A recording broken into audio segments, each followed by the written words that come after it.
in India, we are a very ancient nation, and there has been spirituality for thousands of years in India, where we have been teaching, where we learning all the different methods, right, that we have in India. As a Hindu or Muslim or Christian, in India, of course, we give importance because we are communities, right? In India, we are just communities, right? And I feel that anyone from India, who feels a yearning for spirituality, person can study Kabbalah. Other Jews living in the diaspora have not been as lucky as we have, because India gave our ancestors shelter, love, acceptance, and made us one of their own. In today's world, we are going through world wars, plagues, going on, and we do not have proper relations. I was in a very deep depression because I felt a very big emptiness inside me. We live in India, in Mumbai, thousands of kilometers far from Kabbalah, but I felt a yearning for it. I knew I had to study this system. Any person who feels a deep yearning and who is asking the most important question, what is the meaning of my life? That person should surely start to study this wisdom. It's black magic, or you can go crazy by studying Kabbalah. India and Israel are not just connected through diplomatic relations, but also through divine spirituality. Namaskar, Shalom and welcome. My name is Ravita Moses, aka Moses in Israel, your favorite Indian Jew, born and raised in India and now living in Israel. And my goal is to bridge India and Israel one video at a time. And today we have someone who is going to walk us through Indian and Jewish spirituality as an Indian Jew himself. Shamir Galsurkar. Welcome to Moses in Israel. We have been speaking about this for the longest time. Yeah, right. We have finally made it happen. How are you feeling? First of all, thank you so much for having me here. I think it's just amazing that finally we could work out, for a long time that we have been talking about, this such a beautiful topic, right? I think it's so important as an, Indian and also as Jewish, also this whole connection with India and Israel that we are always, which you do about or usually. And I think it's so important that the audience also understands, that there is a lot of beautiful connection also spiritually, and I think it's just amazing, first of all. So thank you. This is very exciting. For people who didn't know, me and Shamir actually grew up as childhood friends. We come from the same Indian Jewish community, the Bene Israel. Shout out to all the Indian Jews living in Thane and Mumbai. Shamir is actually from Kurla. Yeah, exactly. Right? And our fathers are actually really good friends. Yes. Shout out to Shimshon uncle. You look exactly like him at this moment. Yeah, also our fathers know each other for a long time. And Yeah. I think they were also in Tabligh together, I think they had like Sephardi group or something years ago. If you didn't know, if you're Jewish, you get an opportunity to come in Israel. So when I came to Israel, I had a bunch of friends that I came with. So I believe our fathers came together. I did fast check. Our dads, please go down to the comment section and let us know. Exactly. But today, it is a very different kind of episode that I usually do. I usually do either culture or bringing on IDF soldiers to talk to our Indian audiences. Today is going to be about spirituality. Yes. This is my first episode on this channel talking about Indian and Jewish spirituality, but specifically talking about Kabbalah. I know you have been practicing and into it for many, many years. And it is such a blessing to have an Indian Jew talk about spirituality. I think a lot of people don't understand is being religious and being spiritual are two different things. They can be together as well, but they're two different aspects, right? Mm-hmm. So let's talk about that for a second. Yes. So how would you explain a Kabbalah to somebody who's never heard of it before? First of all, you said very beautifully that, of course, how, Kabbalah is very different from what we hear in your day-to-day life, right now, imagine someone in India, living their day-to-day life, and suddenly there is like this wisdom, which is helping a person to connect with something which is much more, higher on some level. So the definition of Kabbalah is like, a person, okay, who is actually given a certain sensation of the upper reality, okay? It is dealing with something which is above the five senses, above the corporeal reality. And it's mostly dealing with how a person is given a new kind of sensation, a new feeling of attaining the upper reality. So what are you exactly receiving? Because if you translate the word Kabbalah, it comes from the word kibel, or to receive.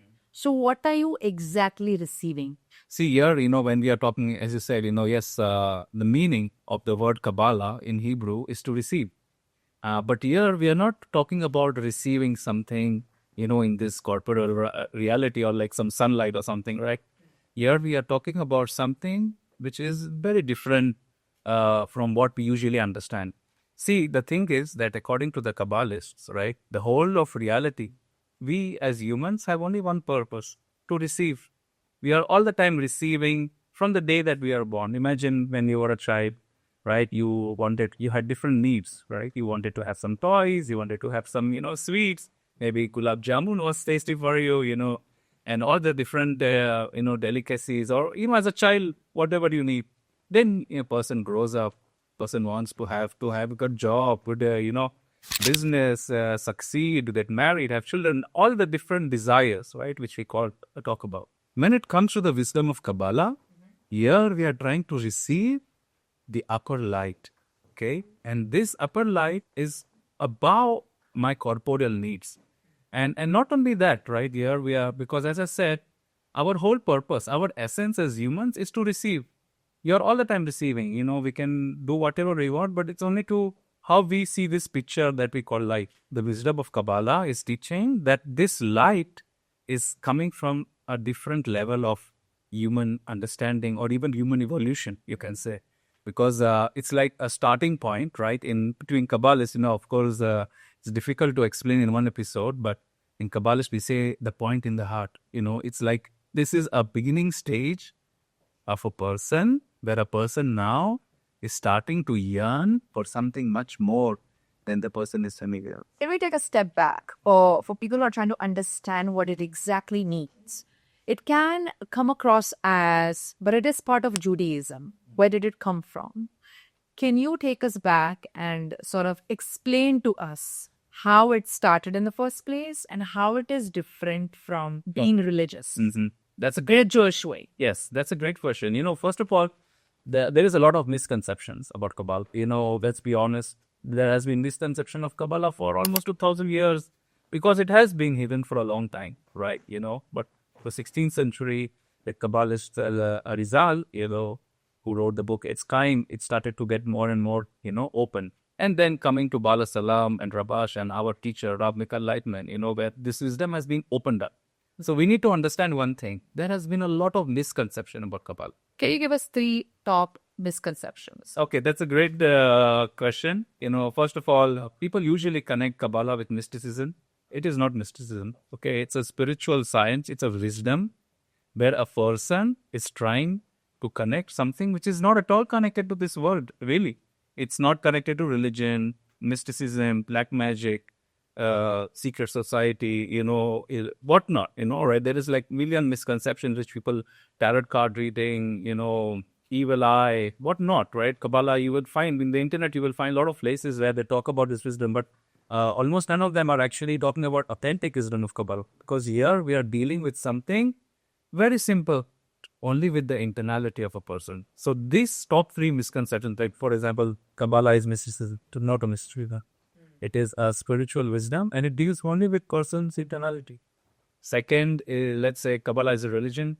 Many times people connect it with Judaism. Usually it happens because, of course, if you see the history of Kabbalists, people from Israel or like people who were connected to this religion, but not always. We had a lot of Kabbalists who are also not born Jewish, but they eventually, because with the calculation of a student who studies Kabbalah, it does not depend on any geographical location or any religion or origin or nationality, none of it.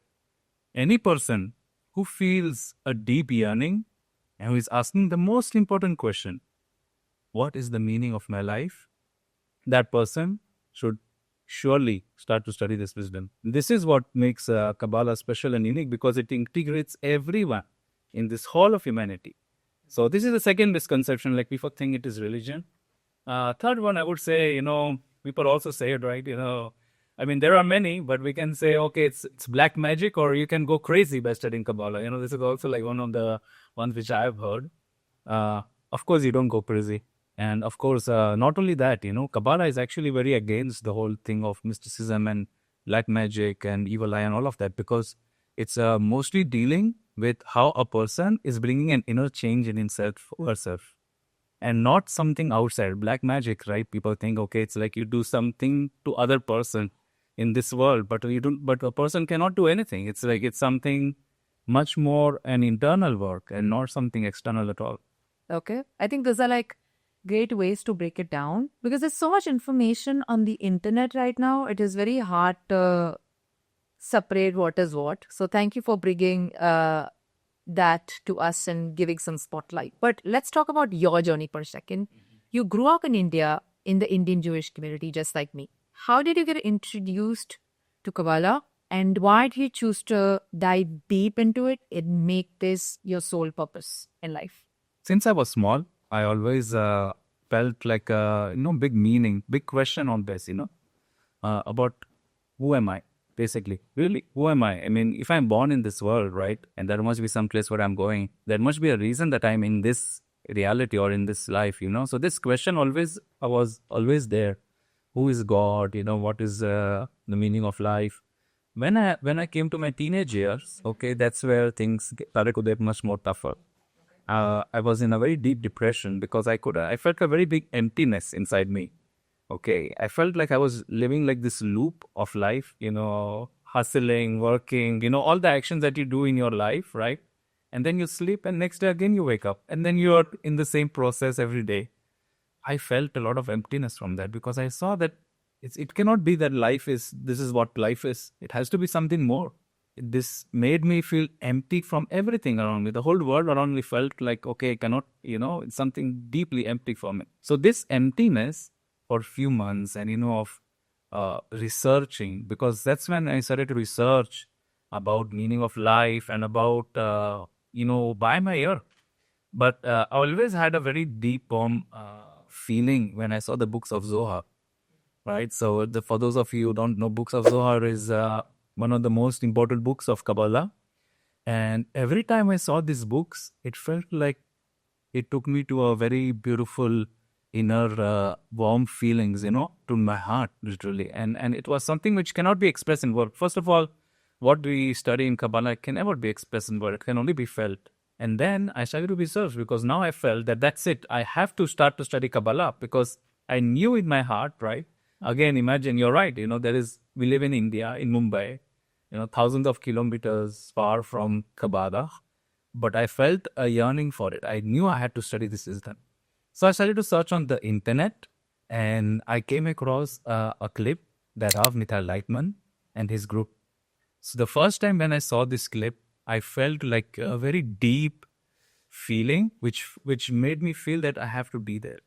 Really, this was the first feeling. It felt like the first time in my life, I felt something so different from my day-to-day feelings, right? And it was crazy, right? It's very crazy when you hear a story like that. But this is my journey. And since then, when I saw this clip, I started to study. I started to do the courses, started to read the books of Kabbalah, the book of Zohar, by Bala Salam. We have Talmud Sesepiro, the Rav Ashramati, Rav Mikhail Leitman lessons, And all of this, every time I was connecting, it felt like it just brought me to myself, to my own essence when I was, and I knew I had to be here. So I eventually came to Israel. Okay, so that's the reason you made Aliyah. That's the reason you decided to start from scratch. Yes, absolutely. I made Aliyah because I wanted to be here, to be with a very big group that we have here in Israel. Also, I met my wife, in this group, and we have children, and, life has not been the same since then. So it's really life-changing. It makes your life so meaningful, a lot of purpose, and really fulfills you. It sounds like, and I know for a fact that it has changed your life for good. And it seems like you're only, starting to get into it and you're going to get deeper. And I'm so excited for your journey. There's something that I would like to talk about is as Indian Jews. I personally say this for myself. I'm not going to talk for the community, but this is how I feel. We didn't just grow up Jewish, but we also grew up Indian with Indian values and with, we are surrounded by majority of the Hindu population. So we grew up with their festivals and their traditions as well, right? Even in weddings, in Indian Jewish weddings, we have mehendi and we have haldi, and we've sort of Yeah. adopted their culture and made it like our. Ours, yes, absolutely. I mean, listen, we grew up in the same community. We had weddings, we had mehendi, also all festivals, in Diwali. Like, for example, where I grew up in Mumbai, in my building, we had people from all kinds of religions. Every festival, we felt like we were celebrating together. So, yeah, absolutely. There's no doubt about it. It's not it's our festivals, it's almost as Indians, we feel very deeply connected to these festivals, right? And I agree. Also, like, because I think ever since I've made Aliyah and I've been here, realize that other Jews living in the diaspora have not been as lucky as we have, because India gave our ancestors shelter, love, acceptance, and made us one of their own. What similarities, in addition to culture and tradition, do you see in terms of spirituality between like Kabbalah and Indian spirituality? Would you be able to get us some examples? for us to add to that, I think that in India, we are a very ancient nation. And there has been spirituality for thousands of years in India, where we have been teaching, we have been learning all the different methods, right, that we have in India. And starting from the books of Vedanta and many, many books, right, on spirituality. Of course, the basics of spirituality are very similar. Not only that, our teacher, Ram Vikar Lightman, he also visited India 3 years ago, and we went together and we had meetings with gurus, and we came to a certain conclusion that yes, basics of spirituality, for example, like, in Kabbalah we say Ein Sof, right, infinity, and but in India we say Brahma, or karma, and also we believe in reincarnation, right, that we are coming in this life form again and again till we do our correction. The base of spirituality, the basics of spirituality are very similar. Only after a certain period of, let's say an internal change, we need to understand that the wisdom of Kabbalah, for example, is a bit unique in itself, because it is not only, a wisdom, let's say, from like this part of the world. No, this is a wisdom which integrates everyone. That means that anyone in India, right now who is looking at our podcast, if you feel, as a Hindu or Muslim or Christian, in India, of course, we give importance because we are communities, right? In India, we are just communities, right? And I feel that anyone from India, who feels a yearning for spirituality, person can study Kabbalah. For example, person can be a Hindu and can still study Kabbalah. Can be a Muslim, Hindu, can be atheist, doesn't matter. Can be any person in this or our country in India or anywhere in the world can study the wisdom of Kabbalah. Now, when we talk about the basics, it's very similar. Really, there is no, we believe that we are all united, that we are all, in India also we say Atiri Devo Bhava, right? But it really means that every guest is like God to me, So all of these concepts are very deeply similar. Not only that, right? Every religion in the world also took a lot of its wisdom from Kabbalah. Really? Yes, and because Kabbalah is an ancient wisdom which has been for thousands of years. And that's the reason you see a lot of it, in different forms. For example, let's say here in Israel, you see it in Judaism, or in India, you see it in different form. Every religion, because religion is important, right? It is giving a person a certain sense of community, is giving a person certain sense of traditions. But at the same time, because it does come, from certain level from the wisdom of Kabbalah. But Kabbalah in itself, the essence of this wisdom itself is something much more, deeper. Simply put, integrating everyone in the world eventually. It has sort of sparked a curiosity in me to learn more about this. But coming to integration, integrating Kabbalah into our modern lives, because we can see in the world right now, things are not doing so well. Let us put that out there. How do you think people can integrate this into their lives? Just to, because I feel like people have lost their sense of purpose. They don't know what they're doing. People acting not so good with each other. What are ways that they can integrate Kabbalah into their lives just to make their lives more meaningful and also sort of like create purpose for other people? And I think that would be the most important question of our podcast, because In today's world, we are going through world war plans, going on, and we do not have proper relations. We do also on individual level in the society, person doesn't know how to relate to each other, right, in the proper way, and also on the societal level, where you can see societies are corrupted. Take example in India. We have also pollution, corruption, poverty, women's safety, lot of issues. All of this is happening because we do not have proper relations between us. That's simply put. Imagine for a moment, if we really knew how to connect between us properly, if we really knew how, to build a proper society, we would really understand that, okay, this is a problem, right? We could really understand each other more, feel each other more. Why do you think there is a disconnect at the first place at the moment? Because I know I personally think I see around and I feel like people have no sense of purpose. पता नहीं क्या करना है life में. I mean, yes, I think when people reach their 20s, 30s, even like mid 50s, I understand because I don't know what to do with my life, but that is different. That is probably in terms of career. Let's say, I don't know, people see this differently, right? Some people have a connection to universe, some people have connection to nature, some people have a connection to animals. That is also not there. Why do you think there's a disconnect? We need to understand that our human society today, in India and all over the world, we have become very egoistic. For example, let's say 50 years ago, सब कुछ ठीक था. लोगों के पास एक गाड़ी थी. It was good. Enough. One car, one home, one job. Everything is nice. Quieter society. Everything was much more flexible. Today, you want to succeed, you want to progress, you want to do everything, right, possible, to reach to the maximum, right?